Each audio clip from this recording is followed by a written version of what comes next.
Դուք դիտում եք Alpha News-ը, մենք աշխատում ենք ուղիղ եթերում եւ տաղավարում հյուրընկալել ենք Հավետիք Քերոփյանին, նա ռազմարտությունաբերության կոմիտեի նախկին նախագահն է, պարոն Քերոփյան, շնորհակալություն, որ ընդունել եք հարցազրույցի հրավերը եւ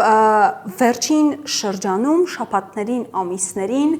ամենաբազմակողմ եւ ամենամտահոգող հարցով եմ ուզում սկսել։ Սյունիքում կրակոցների մասին ենք լսում տարբեր ռակուրսներից, այսպես ասենք։ Մեկ ադրբեջանական կողմը տարածում է տեղեկություն, որը հայկական կողմը հերքում է, ադրբեջանական կողմը տարածում է ապատեղեկատվություն,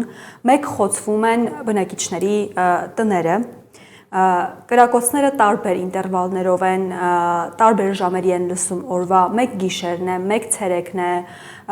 գլխավոր շտաբի պետը ասում է ուշադրություն չենք դարձնում, շարունակում ենք մեր աշխատանքը, հնչել են, հնչում են, ինչ է կատարվում։ Խոսել այս կրակոցների մասին, լռել այս կրակոցների մասին, ինչ են մեզ համար նշանակում այս կրակոցները։ Գիտեք, տևական ժամանակ է, այսինքն 2-3 ամիս չէ, 20-30 տարվա մասին ենք խոսում, որ մեր սահմանամերձ բնակավայրերի վրա ադրբեջանցիները կրակում են։ Այնինչ տեղի ունենում մարտ ամսից, դա արդեն հոգեբանական ճնշման միջոց է հենց հայ հանրության վրա, բայց այդտեղ ամենամտահոգիչը ոչ թե ադրբեջանցիների կրակոցներն են կամ տարածվող տեղեկություն կամ ապատեղեկատվությունը, այլ Հայաստանի իշխանությունների եւ հայկական զինված ուժերի կողմից արձագանքը կամ դրա բացակայությունը։ Տեսեք ինչ է ասում գլխավոր շտաբի պետը։ Ինքը ասում է, որ այո, մենք կրակոցները լսում ենք, այդ կրակոցները բանի տեղ չենք դնում, երբ որ թիրախավորված են այդ կրակոցները, դրանց մասին անպայման տեղեկատվություն տալիս ենք։ Բայց թե ինչ են անում զինված ուժերը սահմանությամբ սահմանված իրենց պարտականությունների դիմաց, գլխավոր շտաբի պետը լռում է, որովհետև ոչ մի բան չեն անում։ Եվ գլխավոր շտաբի պետը ինչ որ ասում է դրա հետ կապված, դա ասենք իր տկարության, իր սահմանադրական պարտականությունների խախտման, ուրացման, իր զինվորական երդման ուրացման ինքնախոստովանություն է։ Եվ դա ամենամտահոգիչն է, որովհետև դա միայն այսպես առանձնացված դեպք չէ, դա ախտանիշ է, դա համախտանիշ է, դա մեր զինվորականության շրջանում իրենց զինվորական երդման անհամապատասխանության, իրենց զինվորական երդման ուրացման համախտանիշ է։ Այս պարագայում ես դա ամենամտահոգիչն եմ համարում եւ ահագնացող խոսակցությունները այսպես խաղաղության պայմանագիր, համաձայնագիր, դες արդեն պայմանագրի մասին խոսք չի գնում, համաձայնագիր դարավ հանկարծակի դա այս պայմաններում խոսել ինչ-որ խաղաղության մասին, երբ որ քո ողերեմ հարևանը ծավալապաշտական իր նկարտումները չի թաքցնում, իր ագրեսիան, ուժի կիրառման սպառնալիքը չի թաքցնում, դրա մասին խոսելը ամենամտահոգիչն եմ համարում։ Չի կարելի շարունակել այսպես ապրել, չի կարելի այսպես նվաստանալ, չի կարելի նվաստացնել սեփական ժողովրդին եւ չի կարելի սեփական անգործությամբ խրախուսել արտագաղթը։ Ինչու է այսպես։ Փաշինյանը փորձում է ներկայանալ որպես խաղաղություն բերող, շատ է խոսում խաղաղության մասին, իր ձևակերպումն է հատկապես վերջին օրերին մի քանի անգամ պնդել է, պատերազմ չի լինելու է խաղաղություն։ Մարդիկ Արցախից հետո գուցե ուզում են այդ խաղաղությունը։ Ինչպես նրանց ցույց տալ, որ միայն խաղաղություն ուզելով խաղաղություն չի լինելու։ Նիկոլ Փաշինյանը Հայաստանի ժողովրդի անունից միակողմանի զիջումների առաջամարտիկն է։ Նա այդ միակողմանի զիջումների դրոշը վերցրել է եւ գնում է առաջ։ Չի լինելու խաղաղություն իհարկե, որովհետեւ մեր հարևան թուրք պետությունները եւ թուրք ժողովուրդը չի ուզում այդ խաղաղություն։ Նրանց պետական փաստաթղթերում, սահմանադրությամբ, պետական այսպես ռազմավարություններում Հայաստանը գոյություն չունի։ Հայ ժողովուրդը Հայաստանի տարածքում ապրելու իրավունք չունի իրենց պատկերացումներով։ Եվ համաձայնվել այս մոտեցումներին եւ այս պայմաններում մտածել, որ կարող է լինել խաղաղություն իրենց հետ, այսպես զիջումների պարագայում, զիջումների մթնոլորտում, միջավայրում, ուղղակի միամտություն եւ անհանդիպություն։ Պարոն Քերոփյան, վերջերս մի նախաձեռնություն մտավ խորհրդարան, որը շատերը վատ ընդունեցին, այսինքն վատ, կարծեմ ԿՊ-ում էլ նույնիսկ որոշակի մարդիկ դեմ դուրս եկան։ Ի վերջո սա ինչ էր, իրոք փախնողներից ամեն դեպքում ինչ-որ բան ստանալ, այսինքն երեք բարձրամարքի առունենալ, թե բանակի կազմաքանդման հերթական քայլ, այսինքն ըստ ես ով է պատվիրատուն այս ամեն ինչի։ Տեսեք, սա ոչ միայն բանակի կազմաքանդումն է։ Մի փոքր լայն բացենք այդ հանրության մեջ որտեղ են, սա հանրության մեջ բարոյականության ընկալումներին է ուղղված։ Տեսեք, չի կարելի հավասարություն դնել, ասենք, դասալքության եւ փողով ծառայության կամ փողով բանակի ծառայության ժամկետը կրճատելու միջև իհարկե կապլիցի։ Այդ մարդիկ դասալիկ չեն կարող համարվել, ինչպես դասալիկ չեն կարող այսօր համարվել սպորտի բնագավառում հաջողությունների հիմքով բանակի ծառայությունից տարեկտում ստացողները կամ ազատվողները կամ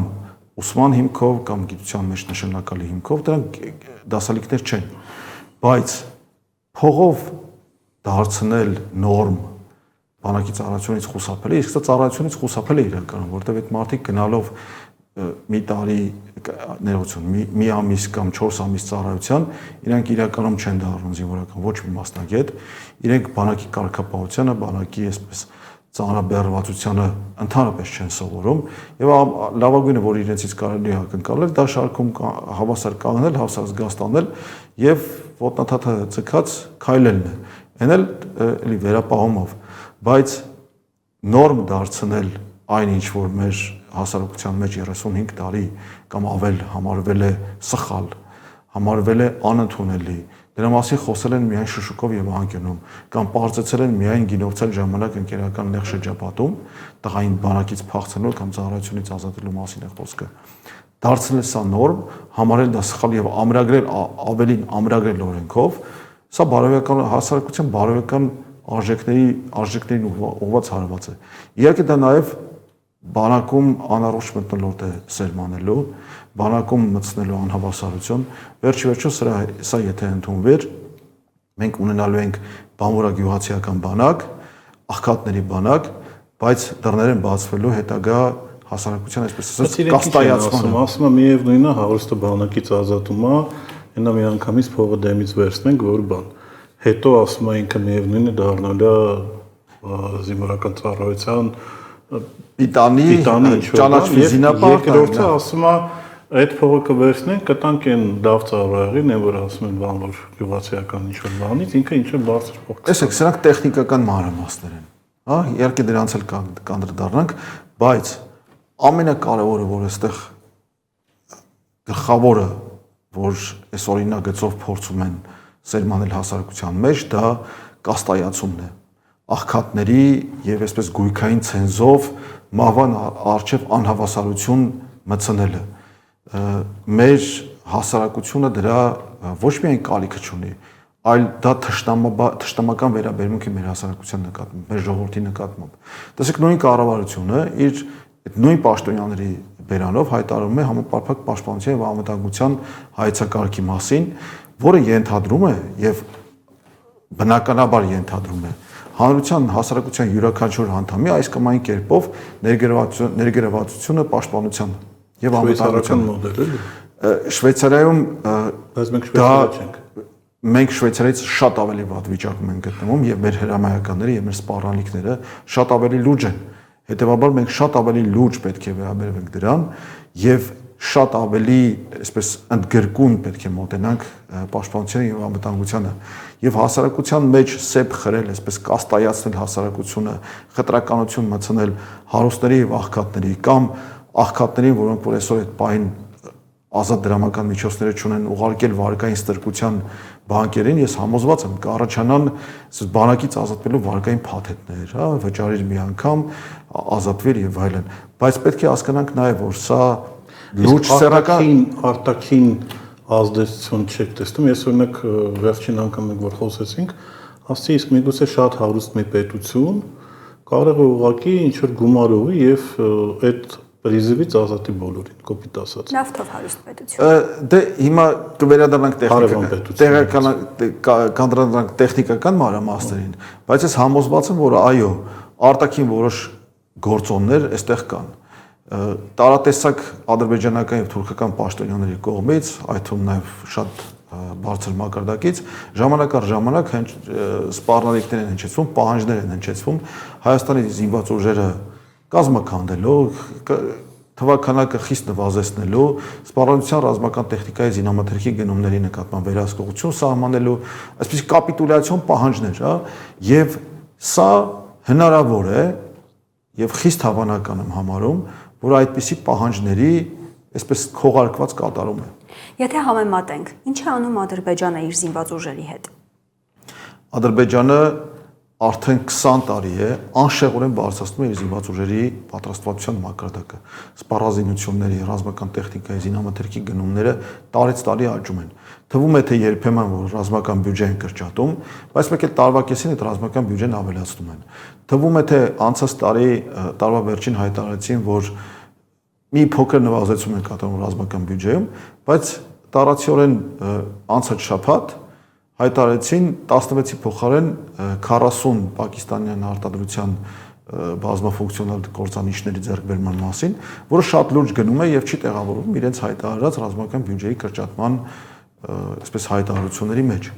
Ադրբեջանը ամեն տարին 12 ամիս մեր սահմանների մոտ Հայաստանը գրավելու զորավարժություններ է անցկացնում։ Ադրբեջանը իր զինված ուժերը ձևափոխում է ՆԱՏՕ-ի այսպես մոդելով, մեծացնում է այսպես կոմանդո ստորաբաժանումների թվակազմը, զորավարժությունները անցկացնում է ձմեռային պայմաններում, լեռնային պայմաններում, քաղաքայինին մոտ պայմաններում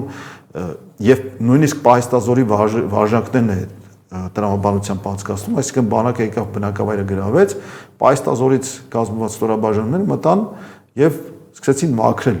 այդ տարածքը, այսինքն բնակչությունը կոտորել, կոպիտ ասած, եւ իրենք չեն թաքցնում։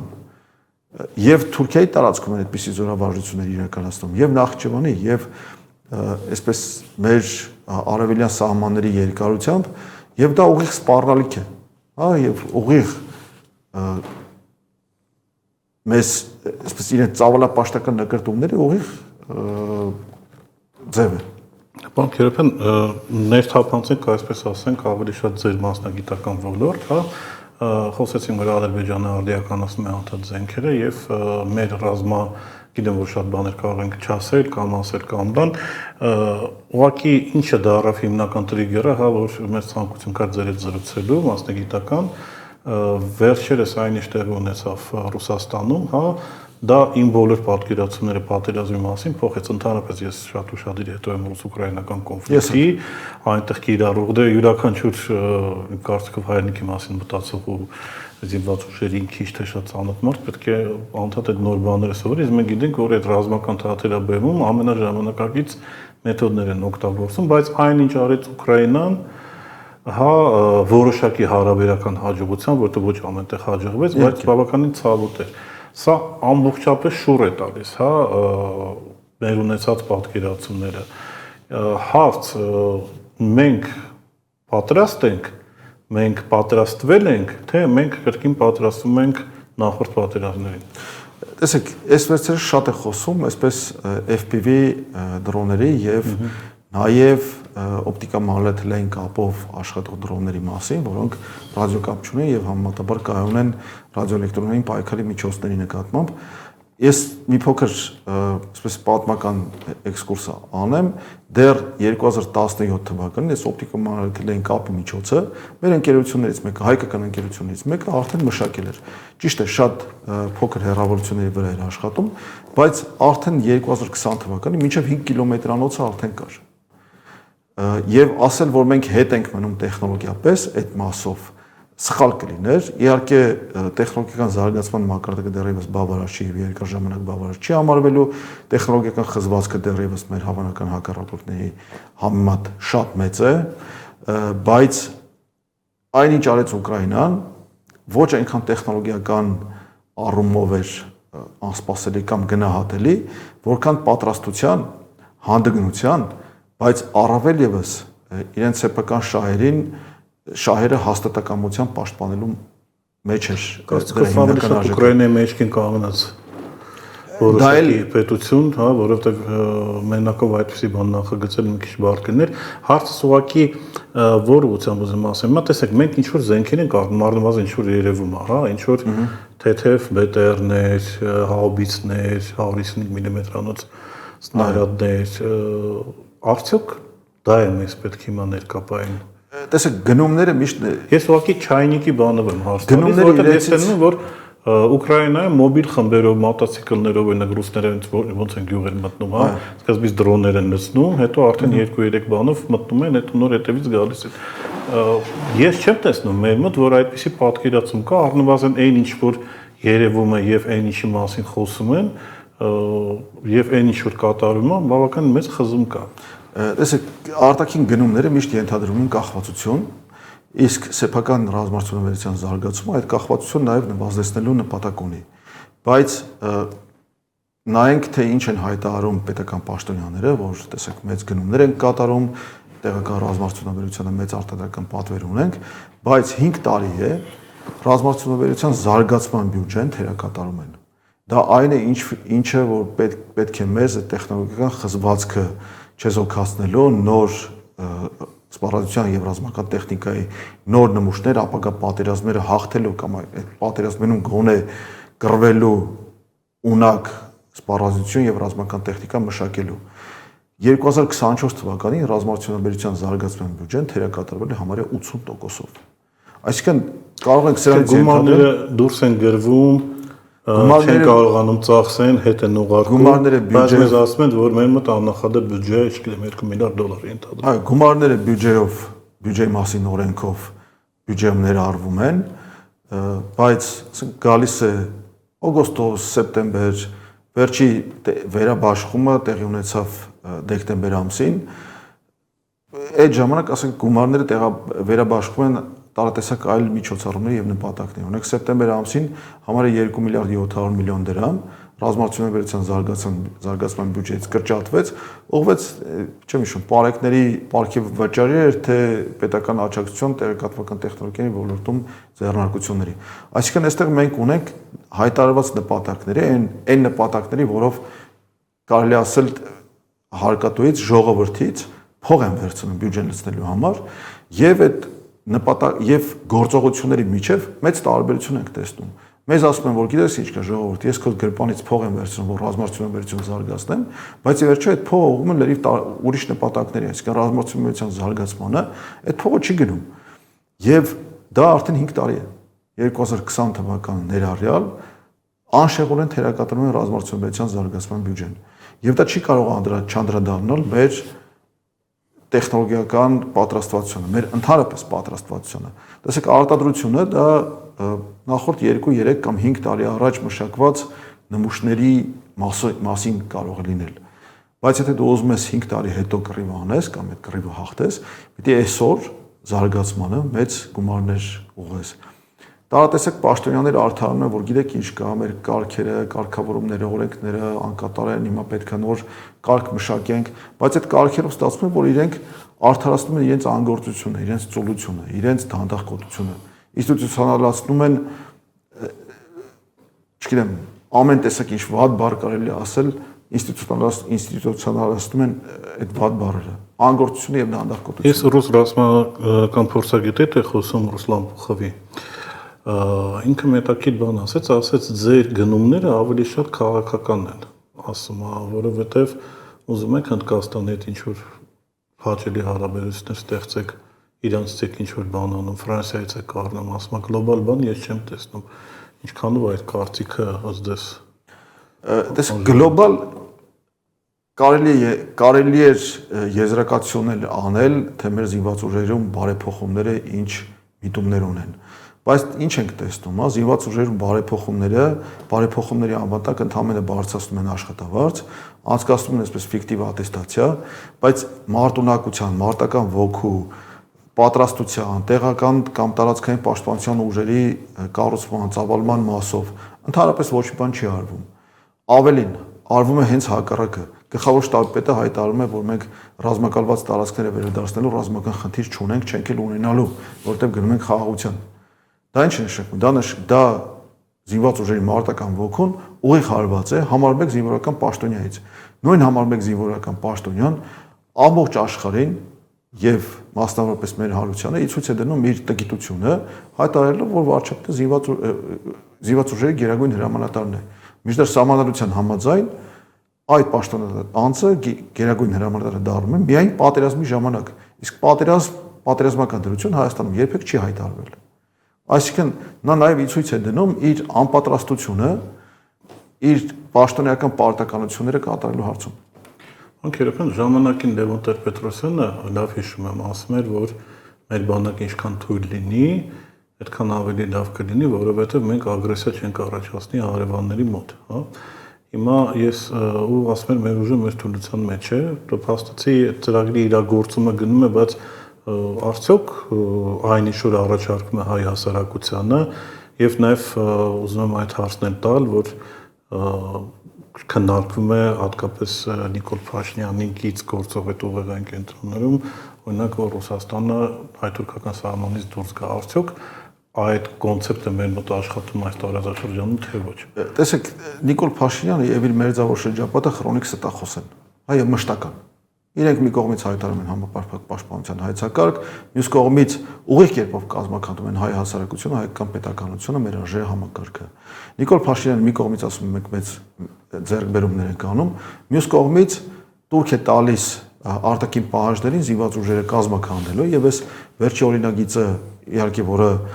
դե կառավարությունը իր մոտեցումը իր վերաբերմունքը դրա նկատմամբ ցույց է տվել վերջնական, այսինքն հավանություն տալով դրան, բայց ընդունվում եւ կյանքի են կոչվում այնպիսի օրենքներ օրինագծեր, որոնք ուղիղ կերպով կազմակերպում են մեր զինված ուժերը, մեր հասարակությունը։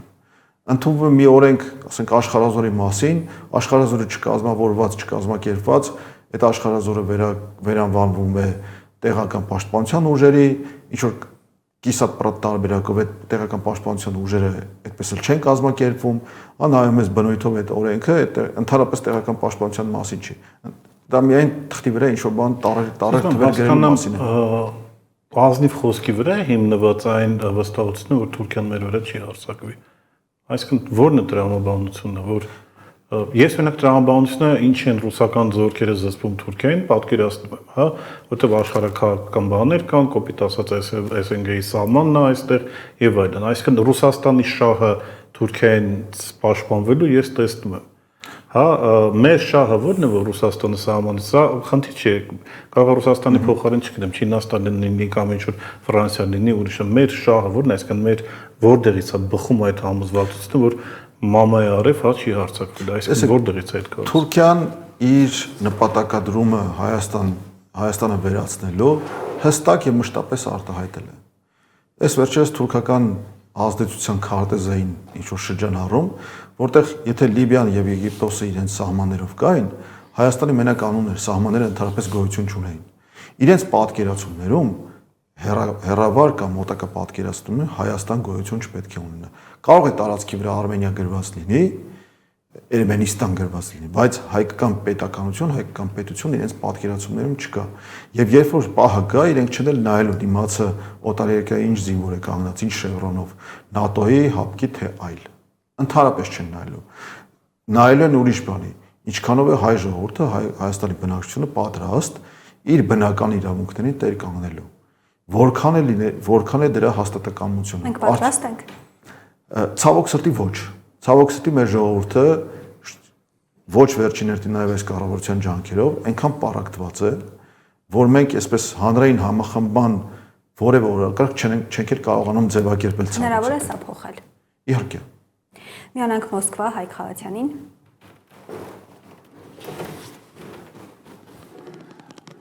Ողջունում եմ։ Ես կուզենամ էլի այդ անօթաչու սարքերի թեման շարունակեմ, որ Տիգրանը սկսեց, ինքը գնումներից էր խոսում, բայց ինձ ավելի շատ հետաքրքիր է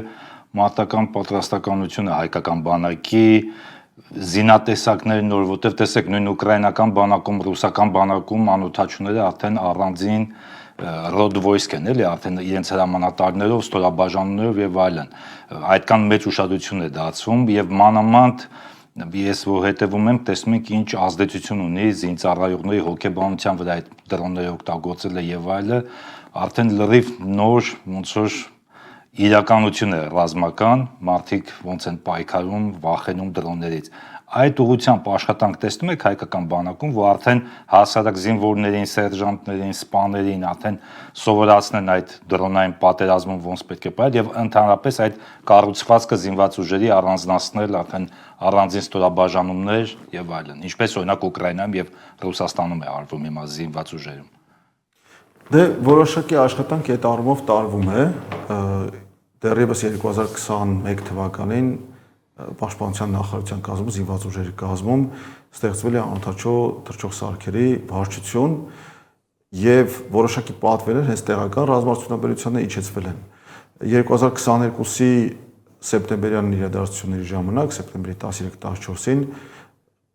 անձամբ ականատես եղել եւ մասնակցել հայկական մարտական անօթաչուների կիրառմանը եւ դրանից հետո կարելի է ասել, որ թուրքերը արդեն օդ նայում են, այսինքն մենք այդ խոճապի էլեմենտը յուրացրել ենք եւ խոճապի էլեմենտը մցրել ենք, բայց դատելով թե ինչ թափով է իրականում զինված ուժերում այսպես ճակերտավոր բարեփոխումները, կարող եմ վստահաբար ասել, որ դեռ բավարար մակարդակի չենք ասել այդ առումով։ Տեխնիկայի առումով վստահ եմ, որ սպեկտրի որոշակի մասը փակել ենք, հետախուզական անօթաչուներ ունենք, դեռ 2020 թվականին որոշ մարտական խնդիրներ իրականացրել են, զենք կրող անօթաչուներ ունենք, դրանք տարատեսակ ցուցահանդեսներին եւ Հայաստանում եւ արտերկրում ցուցադրվել են, օգտագործվել են բանակային զորավարժությունների ժամանակ դրանք նաեւ ցուցադրվում են, որ օգտագործվում են հենց հետախուզության համար կամ խոցելու համար, ասենք պաշտպանության նախարարության մամլո հաղորդագրություններում կամ տեսանյութերում դրանք երևում են, բայց վստահաբար կարելի ասել, որ մեր բանակը համատարած պատրաստ չէ նոր պատերազմ վարելուն։ Մեր բանակը դեռևս չունի այն հոգեբանության կամ մարտական պատրաստության փոփոխությունը, որը տեխնոլոգիական պատերազմի է միտված, որը անօթաչու պատերազմին է միտված։ Այսինքն օրինակ կարող եմ բերել ցամաքային դրոնը, թրթուրավոր, որի վրա տղաները տեղադրել են գնդացեր եւ 4 տարի փորձում են մեր զինվորականներին համոզել, որ գնդացրորդը կարող է կռվել առանց հակառակորդի կողմից անմիջական կրակային խոցման տակ ընկնելու։ 4 տարի այդ տղաները չեն կարողանում մարդկանց համոզել, որ սա կյանքի իրավունք ունի։ Բայց տեսնում ենք ինչ։ Ես հիշում եմ, որ պաշտպանության նախկին նախարարներից մեկը ասաց, որ ես ավտոբուսը կարում գրանատանատով խփեմ, չէ՞, ինչ սա պիսպելոտնիկ։ Այդ ու նախարարը գինովցած վիճակում հայտարարում էր նոր տարածքներ, նոր պատերազմներ, հա, ասա գիտենք ինչով դա վերջացավ։ Չէ, այսինքն այդ բանը դեռ մնացել է, հա, այդ մտածելակերպը։ Ոչ ամբողջությամբ, այսինքն մեր տեղական ռազմարտությունների որոշ հաջողություններ ստիպում են մեր զինվորականներին արդեն հետ կանգնել իրենց այդ քարացած 5-20-րդ դարի կամ 19-րդ դարի մոտեցումներին, որ պետք է զինվորի ձեռքը տալ մի ավտոմատ 4 պահոնակով եւ մարտին հետել իրեն, հա։ Մինչդեռ այսօրվա պատերազմները ցույց են տալիս, որ զինվորը նույնիսկ կարող է չտեսնել կամ չիմանալ ով է իր վրա հարձակվում կամ որ կողմից։ Ինքը նայում է այնտեղ հավանական։ Ես մի ծանոթից հետ եմ խոսում, որը այդ ամենաթեժ կետերից մեկում է ռուս-ուկրաինական հետպահման կետում։ Ասում է անհնար է, ասում է վերևից գալիս է։ Ջրով կարծես մենք ասում ենք գնում ենք գետի մոտ որ պաշտպանվի, գետը ասում է գետով էլ է գալիս, ասում է բանով է գետնով էլ է գալիս, այսինքն ասում է այն սիտուացիան, որ մենք արդեն չուժենք, ես նույնիսկ տեսել եմ ինչ որ դրոնների բաներ է լինում, արդեն դրոնների պատերազմներ եւ այլն։ Դե տեսեք, ընդհանրապես այս վերջի պատերազմներում միայն ռուս-ուկրաինականին դա չի վերաբերում։ Վերջի պատերազմները անօթաչու համակարգերի պատերազմներ են։ Ինքնավար, հերակառավարվող, արհեստական բանականության պոշտված, իսկ այս վերջի գործողությունը ռազմավարական ավիացիայի բազաների նկատմամբ հարձակումները ցույց են տալիս մի բան, որ սրանից պաշտպանվելու 100% միջոց չկա։ Եվ ցույց տվեց, որ հեռավորությունը այլևս այդքան էլ բան չի։ Ընդհանրապես հեռավորությունը որևէ խոչընդոտ չի հանդիսանում։ Իսկ եթե մենք հաշվի առնենք, որ Հայաստանի տարածքի ամենահեռացված կետը սահմաններից ընդամենը 67 կիլոմետր է, որ 67 կիլոմետր, որ 6000 կիլոմետր, հա, պետք է հասկանանք մի բան, որ մենք համընդհանուր պաշտպանության եւ համընդհանուր պատրաստվածության ուղղությամբ պետք է գնանք։ Տեսեք, էպիզոդներից մեկում ցույց էին տալիս, թե ինչպես փայտով զինված զինվորը կարողացավ պայթուցիկով լիցքավորված անօթաչուն գցի գետնին, հա։ Ես հիշում եմ մենք Կանան Վարդանյանի անվան կրթական հիմնադրամով այսպես կազմակերպված անօթաչուների մրցույթներից մեկի ժամանակ ջահելներին տվել ենք պահի կոթեր ձեռները, որ եթե հանկարծ անօթաչուներից մեկը կառավարումից ընկնի, խփեն գետնին գցեն, հա։ Եվ այս մեթոդները բազմազան պետք է լինեն։ Հիմա պատկերացեք արդեն հարթափող գնդացիր, որը փորձառու զինվորի ձեռքը կարող է ասենք մի զինվորը օդում լիքը բան խփել։ Կամ լազերային զենք, որը 91 թվականից Հայաստանում ունենք ճիշտ է օպտիկական սարքավորումների համար, բայց համապատասխան ներդրումների պարագայում մենք կարող ենք մեր լազերային ինդուստրիան զարգացնել այնքան, որ օդում լազերով խփեինք անօթաչուներին։ Բայց ինչ է անում այս կառավարությունը, լազերային տեխնիկա ինստիտուտ Փակ բաժնետական ընկերությունը լուծարում է։ Այսինքն մեր լազերային գիտությունը, ընդ որում պետք է ասել, որ խորհրդային միության տարածքում երկրորդ լազերները, երկրորդ լազերային կենտրոնը Հայաստանում էր։ Լուծարեցին լազերային գիտության կենտրոնը։ Բայց այդ նույն լազերային գիտությունը նաև ՆԱՏՕ-ի երկրներից մեկի Հունաստանի հետ համատեղ ռազմաարդյունաբերական ձեռնարկություն էր։ Այսինքն նույն այս կառավարությունը հայտարարում է մի կողմից, որ ռազմատեխնիկական համագործակցություն է զարգացնում ՆԱՏՕ-ի երկրների հետ, Հունաստանի հետ, մասնավորապես, բայց մյուս ձեռքով վերացնում է այդ համագործակցության մաս կազմող ձեռնարկությունը։ Պարոն Քերոբյան, միանանք նաև Լոս Անջելեսի մեր խմբագրությանը Արթուր Սահակյանին։ Արթուր, խնդրեմ։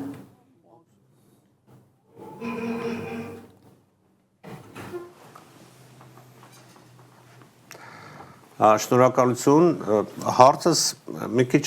միգուցե թեմատիկայից դուրս լինի, բայց ուզում եմ այսպես ասած մրցավազքը, որ գնում է ամբողջ աշխարհում զենքերի, զինամթերքների, ընդհանրապես սպառազինության մրցավազքը մինչև ուր է տանելու եւ այդ ճանապարհին Հայաստանը ինչպես պետք է իրեն, այսպես ասենք, դիրքավորի, որտեղ պետք է դիրքավորի։ Տեսեք, հիմա խոսք է գնում, որ հատկապես Ռուսաստանի եւ Միացյալ Նահանգների միջև հնարավոր ոչ թե բախման, այլ համագործակցության մասին, բայց միաժամանակ ռազմական բյուջեներն են աճում եւ այս պայմաններում ինչպես պետք է Հայաստանը իրեն դիրքավորի, ումից պետք է ավելի շատ զենք գնի եւ արդյոք պետք է դիվերսիֆիկացնի նաեւ Միացյալ Նահանգների ուղղությամբ թե ոչ։ Ես դիվերսիֆիկացիայի մասով մեջ կբերեմ սփյուռքահայ գործարարներից մեկի խոսքը, որ դիվերսիֆիկացիան այն մարդկանց մասին է, որոնք չգիտեն ինչ են անում։ Շուտ համոզված վստահ չեն ինչ են անում։ Մեզ այդ վստահությունը պակասում է իհարկե, մենք չգիտենք ինչ ենք անում։ Այսինքն այս տարատեսակ գնումները, ընդ որում պետք է ասել, որ Ռուսաստանից գնումները ընդհանրապես այն զրոյի չեն իջել, հա, որոշ մատակարարումներ այնուամենայնիվ կատարվում են, մանավանդ, ասենք, այն տեխնիկայի մասով, որ արդեն մատակարարվել է, դրա համար սպառազինություն պետք է մատակարարվի, ես խոսքը ավիացիոն տեխնիկայի մասին, այդ պայմանագրերը դեռ պետք է կատարվեն։ Բայց տեսեք, Հնդկաստանից գնում ենք տարատեսակ հրետանային համակարգեր կամ հակօդային պաշտպանության համակարգեր, բայց առնում ենք ֆրանսիական ռադարը, չգիտես ինչու, մանավանդ որ Հայաստանում ռադիոլոկացիոն կայանների ինդուստրիան բավականին զարգացած է, այս վերջի ցուցահանդեսին 2022 թվականին արդեն ցուցադրվեց մոբիլ շարժական 3D ռադիոլոկացիոն կայանը, որը կարող է պատրաստ է մտնել սերիական արտադրության։ Հիմա եթե գնում ենք ֆրանսիական ռադար, դա կհամաձայնեմ Տիգրանի նախորդիվ նկատառման հետ, որ դա ավելի շատ քաղաքական իմիջային գնում է։ Բայց վերադառնալով հարցին, որ ամբողջ աշխարհում սպառազինությունների մրցավազք է, տարատեսակ տեխնոլոգիաներ արդեն ավելի առաջնային դեր են ստանում, պետք է հաշվի առնենք մի բան, աշխարհը վաղուց թևակողել է երրորդ համաշխարհային պատերազմի փուլը։ Կոնֆլիկտների ներկա մակարդակը թույլ է տալիս դա բավարար հիմնավորմամբ պնդել։ Ասեք,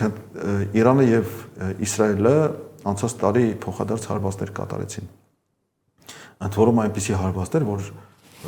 նույնիսկ մի տարի առաջ, դրանից մի տարի առաջ հնարավոր չէր պատկերացնել, որ հարյուրավոր հրթիռներ, թեւավոր հրթիռներ, անօթաչուներ միանգամից կհայտնվեն օդում, եւ Իսրայելը, որը միշտ բարձրանում էր իր, այսպես երկաթե գմբեթով, հանկարծ կհայտնվի այնպիսի հրթիռակոծության եւ այնպիսի քրեական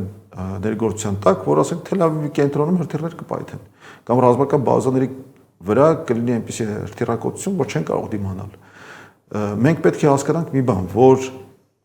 ռազմական կոնֆլիկտները իրենց ծավալով, իրենց սրվածությամբ, լարվածությամբ աճելու են։ Խաղաղություն, համաշխարհային խաղաղություն չի լինելու դեռ երկար ժամանակ, որովհետև կիսելու լիքը շատ բան կա։ աշխարհը միաբևեռ վիճակից, երբ որ 90-ականների սկզբից Միացյալ Նահանգները դառան դոմինանտ ուժային բևեռ, այդ իրավիճակը արդեն տեղի չունի։ Եվ քաղաքական եւ ռազմական առումով։ Կոնկրետական այսպիսի մի նկատառում